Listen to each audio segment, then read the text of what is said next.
Good Monday morning, my friends. It is 8:06ish, and it looks 7:06ish. I wonder why, because it's time change. I don't really mind the time change, I guess, in theory. I don't really like the darkness part of it, because it makes me feel like I'm up with the chickens when I'm not. I'm actually running behind, so I gotta get used to that. But I did get out and at least do a quick jog around a few blocks, get the blood pumping and circulating. Got to keep our health up, right? Got to keep our, not only our mental health, but our physical bodies moving at all times so that we can continue to move.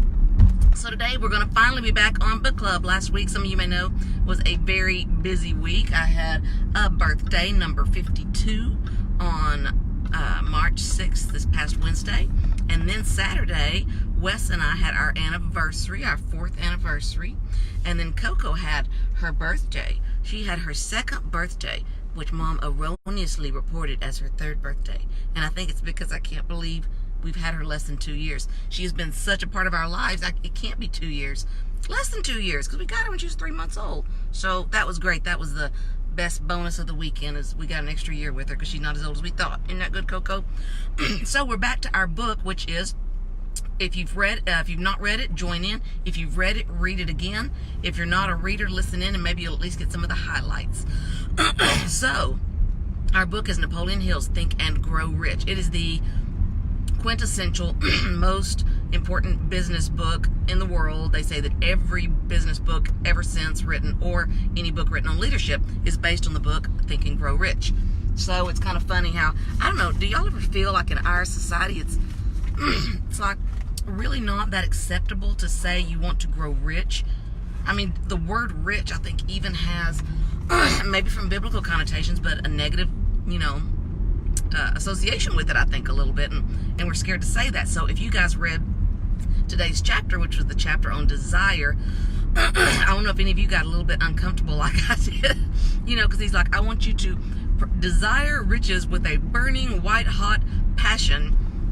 And I was like, oh, I'm not sure we're allowed to say this. So it's just, I don't know. But let's face it, we all want riches for different reasons. It doesn't mean you necessarily, want it to flaunt it or have tremendous excess, but we all want comfort and stability. We want the ability, I believe, to support causes we care about.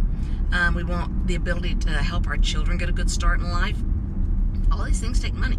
So he goes again back to the guy who wanted to be the business associate of Thomas Edison. And he talks about how he didn't just desire it, he was completely obsessed, which seems kind of funny in our age, that his obsession was to be in business with Thomas Edison. But that was it. That was his whole goal in life. And doggone if he didn't accomplish it.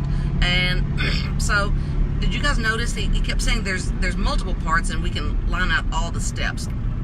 But one of them, I think, is so important. He's like, you've got to have a big goal, but you've also got to be willing to have the actions that back it up.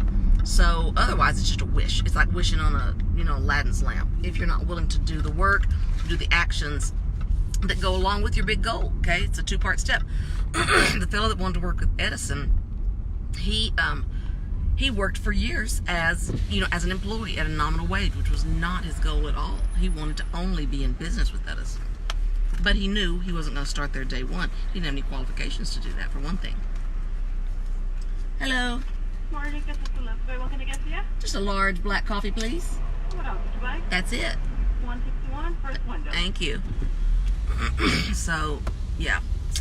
Burning, white-hot obsession, passion. Is there something in your life that I think, sometimes, maybe as Americans or as any first world citizens, we get comfortable enough, thank you, that we don't really need anything that badly, right? We're pretty comfortable.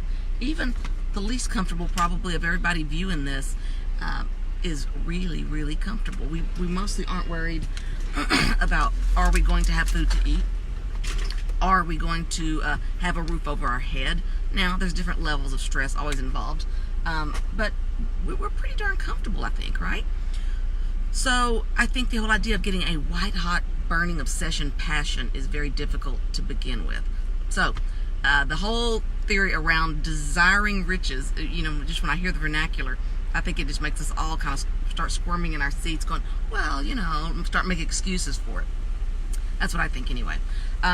The one story that is my absolute favorite, one of my favorite stories, period, and is part of this chapter, talks about, so it's not a desire, it's complete dedication, it's forsaking everything else kind of desire. It's like, I want this to the point of getting rid of every other possibility. There is no possibility except that this is going to happen. Many of you may have heard the story, it's one of my favorites, of Cortez, Hernan Cortez, who was the explorer who was based out of Cuba, and he was exploring Mexico. So he and his men arrived at one of their expeditions, and they, so of course, naturally they were far. I think they had about 1,300 men, and the enemy had about 10,000 men, or the people to be conquered back in the day. And so the guys were a little worried. That's not very good odds. So what they did, thank you, was he created a burning white-hot obsession with their need to win. Because he would see them listfully looking back at the boats, thinking, oh, maybe we should just go home. So popular culture has it that he gave the order to burn the boats.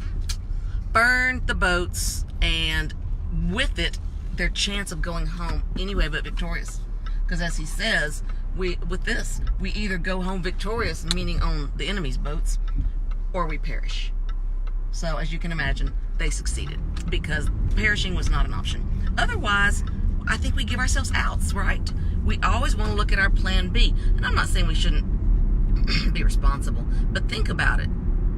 That's why we don't reach a lot of our goals. We have a plan B. And by having a plan B, it means we've already planned to fail. We've already probably put more effort into the plan B than the plan A. So sometimes we got to remember, you just got to burn the boats. And I looked up the story again, I said, because I don't want to be propagating falsehoods or myths, unless we call them a fable, which would be fine. But what I've read is that they believe that he didn't necessarily burn the boats, but did disable them, which is the same thing. Except for one boat to take back the treasure, which wouldn't be enough to take the men back.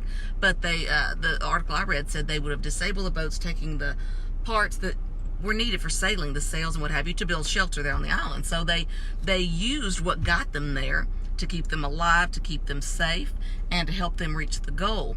They disabled Plan B, which I think is pretty amazing, right? So maybe that's, now that I'm talking through it, maybe that's really our topic for today, is how willing are you to put everything in on Plan A? How willing are we to go all in on Plan A and just completely disable Plan B? I don't know. It's not a rhetorical question. It's one we need to, I think, really think about. Plan B is great. You got a wife and kids. Everyone has to eat, yes. But there's a certain level of sacrifice and giving up some of that we know we can go down to, right? We can take a lot less. And are we willing to make sure that Plan A happens and not to just go straight for that Plan B? I think that's our big problem these days. Yeah. That's going to be interesting to see. I'm curious to hear what you guys think about that. The level of dedication and burning passion that this book talks about. Here's what fascinates me. Gary Vee always talks about, I give away everything I know. I tell you how to do everything I do because none of you are going to do it. At most one person in this huge auditorium is going to do anything. So why not go ahead and tell everything I know? And I love it because then I've heard people say, oh yeah, and then everyone loves you because you gave them the answers.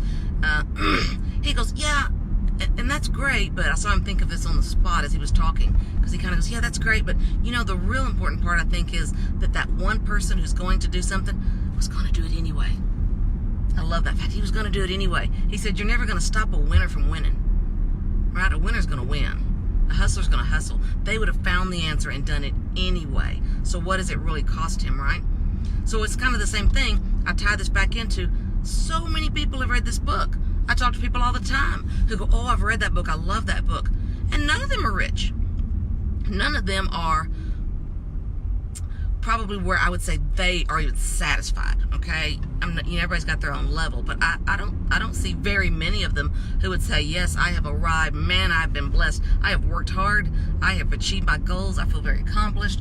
Very few of them. So what we got to do is figure out a way, guys, not to just read this book, but we got to live this book, and we've got to find a way to quit relying on Plan B. And I think that may be one of the biggest lessons we get out of this book is going to be burn the ships. So that is going to be one of our catchphrases for the rest of this series, and hopefully for a lot longer. What are you willing to commit to in your life that you not only want to do it, but you're going to burn the ships? There's no going back. We win, we triumph, or we perish. And I think that's the kind of dedication that has brought these men, because they're all men back then, success, right? So I think that's what we got to remember. I think those are the big takeaways for today is, yes, Noelle, I agree. You know, you're never going to stop a winner. So winner's going to win. So, you know, like in real estate, for example, it's always so easy to bring up, oh, you know, I don't think we should let them know we're doing this or that or the other. But you guys have probably heard me say, you know, that's great and all, I get it, but it's really hard to do marketing in private. Marketing in secret, now that's a challenge, because marketing by nature is very public. So if they just have eyes and ears and half of a brain, they can follow and copy what you're doing. So by giving it away, you are giving the potential out there to the world. The name of the book is Napoleon Hill, Think and Grow Rich. You know, by giving potential to the world, you're giving back. You're giving in general, as we said. Let's don't say giving back. Give ahead of time, right? Just give.